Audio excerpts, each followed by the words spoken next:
सूरत फ़ातिर आयत नंबर 9। अऊज़ु बिल्लाहि मिनश्शैतानिर्रजीम बिस्मिल्लाहिर्रहमानिर्रहीम। वल्लाहुल्लज़ी अरसलर रियाह फतुसीरु सहाबन फसुक़नाहु इला बलदिम मय्यितिन फ़अह्यैना बिहिल अर्ज़ बअद मौतिहा कज़ालिकन नुशूर। दोबारा, वल्लाहुल्लज़ी अरसलर रियाह फतुसीरु सहाबन फसुक़नाहु इला बलदिम मय्यितिन फ़अह्यैना बिहिल अर्ज़ बअद मौतिहा कज़ालिकन नुशूर। अल्लाह ही वो ज़ात है जो हवाएं भेजता है, फिर वो हवाएं बादलों को उठाती हैं, फिर हम उन्हें हंकाकर एक ऐसे शहर की तरफ ले जाते हैं जो कहत से मुर्दा हो चुका होता है। फिर हम उस बारिश के ज़रिए मुर्दा ज़मीन को नई ज़िंदगी अता करते हैं। बस इसी तरह इंसानों की दूसरी ज़िंदगी होगी।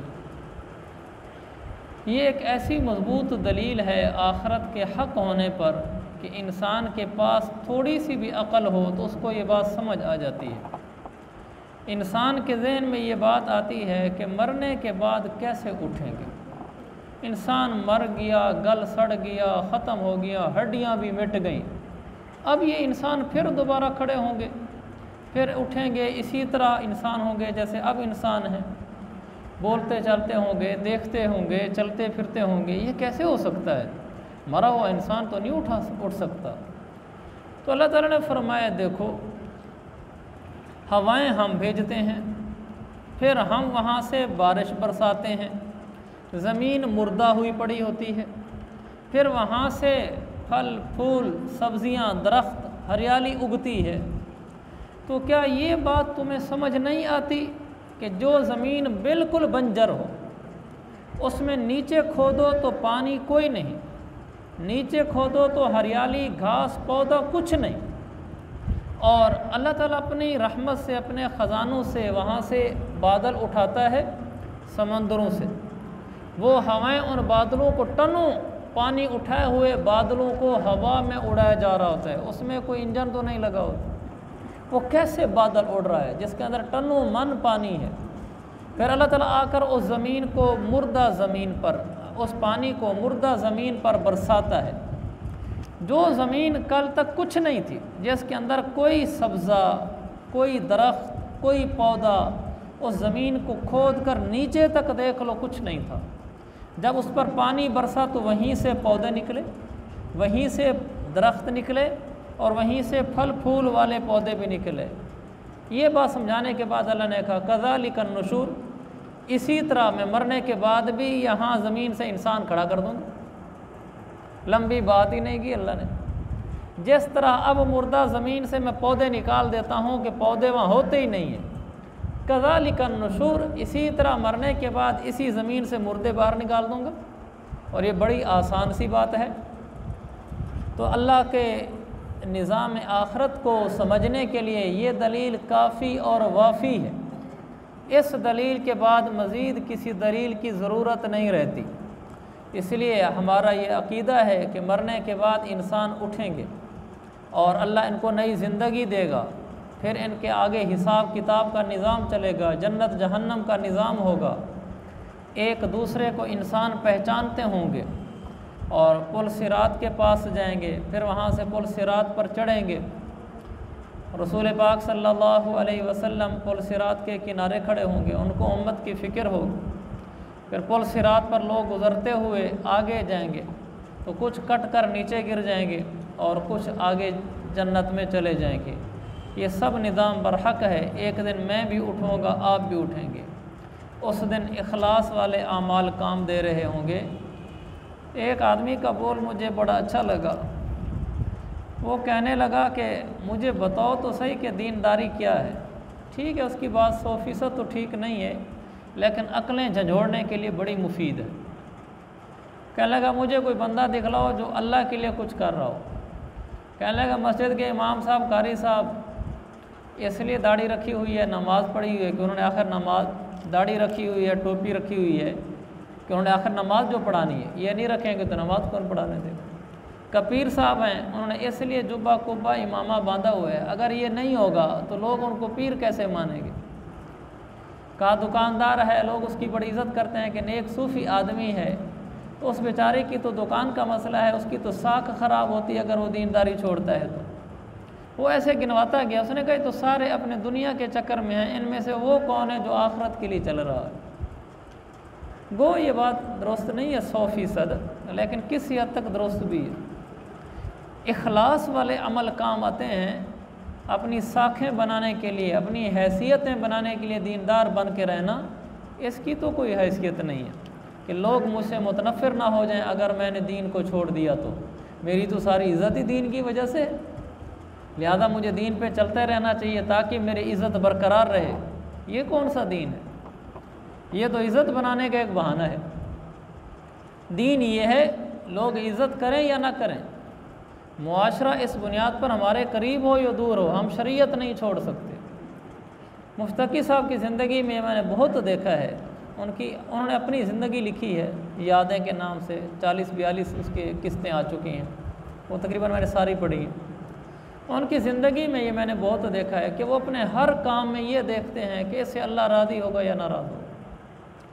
अल्लाह नाराज़ हो या उसमें अल्लाह की ज़्यादा रज़ा ना हो, वो बड़ी से बड़ी चीज़ भी छोड़ देते हैं। वो कहते हैं नहीं मुझे इसकी ज़रूरत नहीं। उनको नौकरी की पेशकश हुई वहाँ सऊदीया में, और उस वक्त मेरे ख्याल में 7,000, मुझे याद नहीं रियाल थे या डॉलर थे, उनकी तनख्वाह थी। एक गाड़ी थी और एक ड्राइवर था, एक घर था, और बाहर मुल्क के जितने दौरे होंगे तो वो तमाम प्रोटोकॉल मिलेंगे जो किसी वज़ीर को मिलते हैं, जैसे हमारे यहाँ मुख्तलिफ वज़ीर होते हैं। तो इनको रहना वहाँ सऊदीया में होगा। तो ये कहने लगे कि ये जब उनकी तरफ से मेरे पास लेटर आया सऊदीया की तरफ से, कहा ये सारी, मुझे बड़ा मुतासिर हुआ उनसे। उन्होंने कहा कि ये तनख्वाह, गाड़ी, वजारत के ओहदे का प्रोटोकॉल, इन बातों में से तो मैं किसी से मुतासिर नहीं हुआ कि चलो यार बड़ी चीज़ मिल रही है। मैं थोड़ा सा अगर मुतासिर हुआ तो इस बात से हुआ कि चलो हरमैन में रहना होगा वहाँ, लेकिन क्या ये रास्ता इख्तियार करने से मैं वहाँ दीन की खिदमत ज़्यादा कर सकूँगा या यहाँ पाकिस्तान में मैं दीन की खिदमत ज़्यादा कर रहा हूँ। ये देखने की चीज़ है कि अल्लाह मुझसे कहाँ ज़्यादा राज़ी होगा। तो उन्होंने अपने बड़ों से मशवरा किया तो उन्होंने कहा यहाँ पाकिस्तान में आपसे दीन ज़्यादा फैल रहा है, आप वहाँ जाएंगे तो इतना नहीं फैला सकेंगे। तो कहते हैं मैंने इतनी बड़ी भारी तनख्वाह से भी मादरत कर ली। बाकी हरमैन शरीफैन तो शायद कोई एक महीना भी ऐसा नहीं गुजरता जिसमें वो न जाते हों। उनकी अपनी तहरीर है कि हर महीने या दूसरे महीने मेरा चक्कर लगता रहता है उम्रे के लिए। तो मेरे अजीज़ों में अर्ज़ ये करना चाहता था, मरने के बाद वो इंसान कामयाब होगा जिसकी ज़िंदगी में इखलास होगा, उसका हर काम अल्लाह के लिए हो, ये पार हो रहा है। जिसकी ज़िंदगी में इखलास नहीं है वो पार नहीं हो। हमारे तो ना हर अमल में रियाकारी होती है। जब इंसान संवर जाता है तो उसके हर अमल में इखलास होता है। अब हम ज़्यादा से ज़्यादा इखलास लाने की कोशिश करते हैं नमाज में, सदका ज़कात देने में, चलो पैसे दूँ तो किसी को पता ना चले, नमाज तहज्जुद पढ़ूँ तो किसी को पता ना चले, बाकी बहुत सारे काम हमारे वैसे ही हो रहे होते हैं। किसी को खाना खिलाया है, किसी को हदिया दिया है, गिफ्ट दिया है, चलो कल ये मेरे काम भी आ जाएगा या मुझे अच्छा समझेगा, इन चक्करों में होते हैं। हत्ता कि हमारे पास हमारी लिखाई अच्छी है तो इसलिए अगले को अच्छा लिख कर देंगे ताकि वो मेरी अच्छी लिखाई से मुतासिर हो। बड़ा खुशखत लिखता है यार। हमें ये नीयतें नहीं होती कि मैं अच्छा लिखाई से लिख रहा हूँ ताकि अगले मुसलमान को पढ़ने में तकलीफ़ ना हो। अच्छी लिखाई पढ़ने में तकलीफ़ नहीं होती, गंदी टेढ़ी लिखाई पढ़ने में तकलीफ़ होती है। ताकि मेरी लिखाई से अगले को तकलीफ़ ना हो और उसको राहत हो, तो मुसलमान को राहत पहुँचाना सवाब है। मैं इसलिए खुशखती से लिख रहा हूँ। हर बात में अल्लाह आया खड़ा हो हमारे आगे। तो मेरे अजीज़ भाइयों, जब ये चीज़ें नसीब हो जाएंगी ना, फिर ज़िंदगी का सुख सुकून आ जाएगा। घर बनवा रहे हैं, घर में पर्दे लगवा रहे हैं, घर में मार्बल लगवा रहे हैं, ये किस लिए हो रहा है? इसको टटोले कभी कि ऐसा क्यों हो रहा? घर के ऊपर एक दूसरी मंजिल कायम कर रहे हैं, किस लिए हो रही? सवारी बदली है, मोबाइल बदला है, किस लिए बदला है? क्या इसलिए कि लोग मेरे घर में आए तो वो मेरे पर्दों और मेरे मार्बल और इन कालीनों को देख कर कहें बड़ा अमीर आदमी यार ये? क्या मोबाइल इसलिए बदल रहे हैं ताकि लोग अब मुझसे मुतासर हों कि यार बड़ा अच्छा मोबाइल रखा हुआ है इसने तो? या इसके पीछे कोई ऐसा जज्बा है जिसमें अल्लाह की रज़ा है? अगर अल्लाह की रज़ा वाला कोई जज्बा है तो कर लें, नहीं है तो दफ़ा करें ऐसे मार्बल को भी और ऐसी कालीनों को भी और ऐसे मोबाइल को भी। हाँ, अल्लाह की रज़ा है तो फिर ठीक है, अल्लाह की रज़ा नहीं है तो फिर हमें कोई ज़रूरत नहीं है इन चीज़ों की। हर चीज़ के पीछे अल्लाह की रज़ा लेकर आया करें, हर चीज़ के पीछे अल्लाह की रज़ा लेकर आएँ। अल्लाह सुख सुकून और कामयाबी वाली, खुशहाल, अपनी रज़ा वाली आला किस्म की पाकीज़ा ज़िंदगी अता फ़रमाएगा। और अगर इखलास से खाली हो गए, दुनिया भी बर्बाद होगी और आखिरत भी बर्बाद होगी। अल्लाह हम सबको मेरे अज़ीज़ भाइयों इखलास नसीब फ़रमाए, इखलास नसीब फ़रमाए। लोगों से छुपा कर हम अपने नेक अमाल करने वाले हों, हमारी छोटी छोटी बातों में भी इखलास हो। किसी के साथ अच्छे अखलाक से मिलना, मोहब्बत से मिलना, इसलिए नहीं कि वो मुझे अच्छे अखलाक वाला समझे, वो भी मेरे साथ इज़्ज़त और अखलाक से पेश है, नहीं, इसलिए मिलना कि सुन्नत है, इससे अल्लाह राज़ी होता है। अगले से हमें कोई गर्ज नहीं। किसी से मुस्कुरा के मिलना, किसी को सौदा सस्ता देना, ये इसलिए कि इससे अल्लाह राज़ी होगा। किसी के साथ प्यार मोहब्बत का बोल बोलना, गाह को बिठा के चाय पिला देना, इसलिए कि मुसलमान का इकराम किया है। हर बात के पीछे अल्लाह होना चाहिए, फिर सही ज़िंदगी है। अगर अल्लाह नहीं है, हज उम्रे भी ज़ाया हो जाते हैं। लोग हज करके भी कोई चीज़ बने होते हैं, उम्रे करके भी कोई चीज़ बने होते हैं, अपने नाम के साथ हाजी और फलां, और ताकि पता चले मैं भी ऐसा हूँ। अपने आप को इन चीज़ों से बचाना चाहिए कि हमारा हर अमल अल्लाह के लिए हो, लोगों के लिए बिल्कुल भी ना हो। बैठे बैठे अपनी नेकियां बताना शुरू कर देना और अपने फ़ज़ाइल बयान करना शुरू कर देना ताकि लोग मुझसे मुतासिर हों, ये तो बिल्कुल अपनी ज़िंदगी को तबाह करने वाली चीज़ है। हाँ, किसी मौके पर अपना कोई अमल किसी ख़ास अच्छी नीयत से बताना कि मैं अपना अमल बताऊँगा तो इससे इनके दिल में और जज्बा पैदा होगा नेकी का, और शौक़ पैदा होगा, इससे फिर अल्लाह पाक मुझसे राज़ी होगा कि लोगों में दीन पे चलने का, नेकी पे आने का जज्बा तेरी बात की वजह से बना। इसमें पीछे अल्लाह की रज़ा है फिर तो ठीक है। अगर मकसूद अपनी ज़ात से मुतासर करना है ताकि लोग मुझे कोई शख्सियत समझें तो बड़ी नादानी है, इसका कोई फ़ायदा नहीं है। देखो आदमी नेकी कितनी मुश्किल से करता है, मिनटों में ज़ाया कर देता है। एक आदमी हज पर जाता है, लाखों रुपए खर्च करता है, बाल बच्चों से, कारोबार, घर बार, मुल्क वतन से दूर होता है, और वहाँ बाद दफ़ा हज पर मुशक्क़त भी आ जाती है, परदेश होता है, मशक्क़त झेलता है। सब कुछ करने के बाद कभी कभार वापस आया, साल बाद, 2 साल बाद, शैतान बड़ा ज़ालिम है, जब वापस आएगा मुमकिन है शैतान के ना बताना नहीं है अपना हज। जिनको पता है तो चलो उनको पता चल गया, जिनको नहीं पता उनको नहीं पता। शैतान अब इस पर मेहनत करेगा, कहेगा ये अभी तो काबू हुआ बैठा है, मैंने नहीं बताना। साल बाद, 2 साल बाद, 5 साल बाद किसी मौके पर लोग बैठे होंगे तो ये कहेगा यार आज बता दो ना, मैंने भी हज किया हुआ है, हमने भी फ़लाँ सन में हज किया है, ताकि लोग कहें अच्छा अच्छा माशाल्लाह ये भी हाजी है। बस एक बोल बोला यार हमने भी हज किया हुआ है, मकसूद ही ये था लोग कहेंगे माशाल्लाह ये हाजी साहब है या माशाल्लाह ये अमीर आदमी है। इतनी मेहनत मुशक्क़त पैसा लगा कर किया हुआ हज जैसा अजीम अमल भी 1 मिनट से पहले ज़ीरो हो गया। हबा मंसूरा कुरान, वो मट्टी का ढेर हो गया, कुछ भी उसकी हैसियत नहीं रही। बाद दफ़ा एक इंसान ने सदका ज़कात दिया, अभी छुपा लिया, सलाह वालों के लिए कोई अच्छा खासा राशन दे दिया, अच्छी खासी रकम दे दी, छुपा लिया ताकि लोगों मुझे मेरा अमल ज़हर ना हो, रियाकारी ना हो जाए। शैतान मायूस नहीं होता, कहता अच्छा ठीक है आज तो काबू हो गया है, फिर किसी मौके पर। अब शैतान इसके पीछे लगा रहता है, 6 महीने बाद, साल बाद, 2 साल बाद कहीं कोई मौका आता है, ये बैठा होता है, कहते हैं आज थोड़ा सा बता दो। कहते हैं वो जो 2022 में सैलाब आया था ना, अल्हम्दुलिल्लाह हमने ये कुछ हमने भी दिया था, ताकि लोग ये समझे कि माशाल्लाह बड़ा सखी आदमी यार, ये तो बहुत कुछ अल्लाह के नाम पर देता है, हमने तो बड़ी रकम दी थी उस वक्त।